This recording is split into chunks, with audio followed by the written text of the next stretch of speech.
Hello, pumpkin fans. It is June 29th, I think, Sunday. Doing an update. We're going to start here with Harvey. Harvey continues to be a complete pain in the ass. You can see though, right? So we did come up here. We did pollinate Harvey very short, thinking would a pollination, kind of kick it in gear. So we do have one here. What is this? This was by the Schmidt on the 21st. That's a week old. Yeah, I don't know. That might be dead too. But I mean, it just does dumb things, right? We have a ribbon vine here. We have these big clumps of stuff. 3 pumpkins, and like a 3-inch thing. It's got we got a vine going straight up and down. It's just the ugliest plant. I was about ready to pull it, but all of a sudden, as soon as it gets pregnant, the leaves look good, and it's showing signs of normal behavior. So it's not hurting anything. I'm not paying much attention to it. Not bearing vines, just kind of ignoring it, and we'll see what happens. So on to the next one. All right, now we are at Meatball. I'm actually very impressed with Meatball. I think this is probably the best plant I have ever grown. It starts there. It's starting to fill out. I've lost track of how many side vines, but it is a big plant. It's healthy. It's green. There's really a lot of things to be positive about this. Problem is, we can't sell it a pumpkin. So if you see all these flags here, the yellow flags are where we have a pollinated pumpkin. The other stakes here are where we have a pumpkin and we want to pollinate soon. We're going to pollinate every stinking thing we can find until tomorrow, until July 1st. And then we're going to hopefully have some keepers here. So if we come around here, we lost one keeper over there.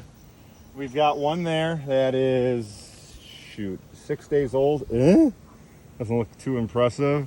We got one there. It's only a day old. We got one on the tip. Probably won't make the July cutoff. But yeah, I mean, we got a few more back here. We got 2 more that we pollinated just in the last couple days. Yeah, that was just yesterday. That was just this morning. Excuse me. And then this one was 2 days ago. So hopefully one of these things would be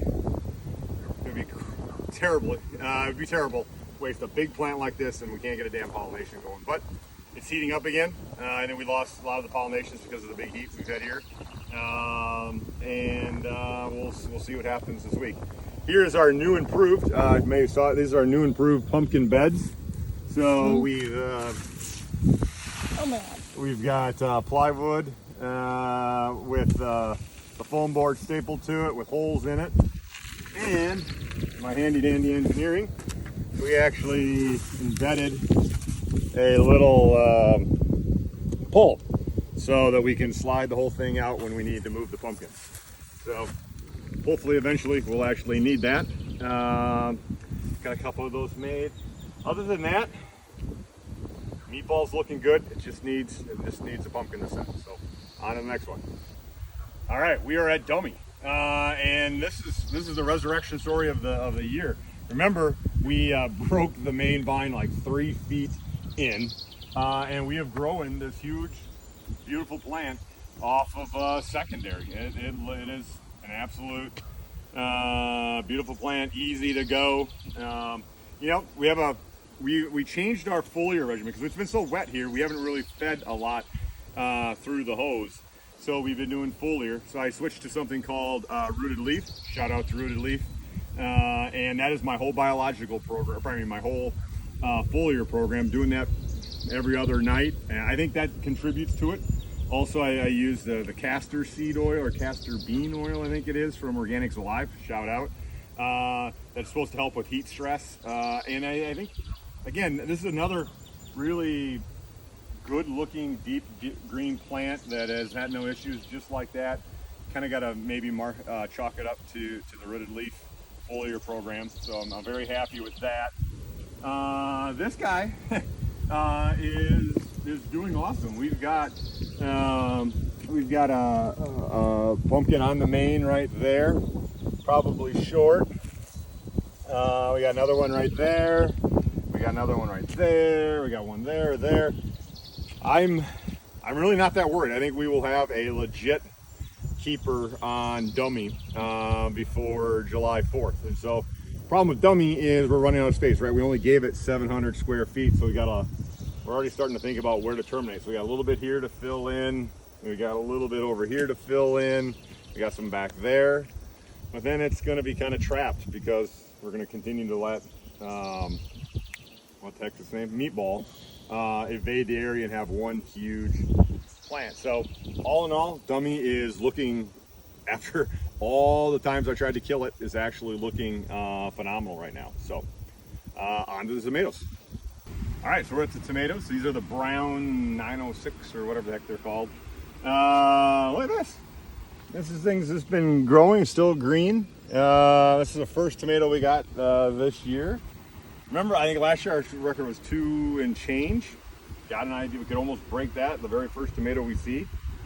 This thing has not kicked out any other tomato that I can see. This guy over here, we've got one hanging here, and we got another one. Again, we are not going to set like tomato records.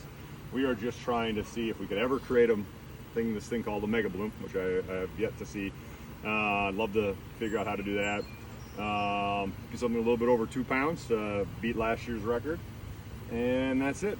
And then the other thing we talked about, the onions continue to be onions. Look at these things. I shouldn't be so infatuated with onions, but the onions, again, who knows? It could be actually real onions when we pick them this fall. So anyway, this week more heat.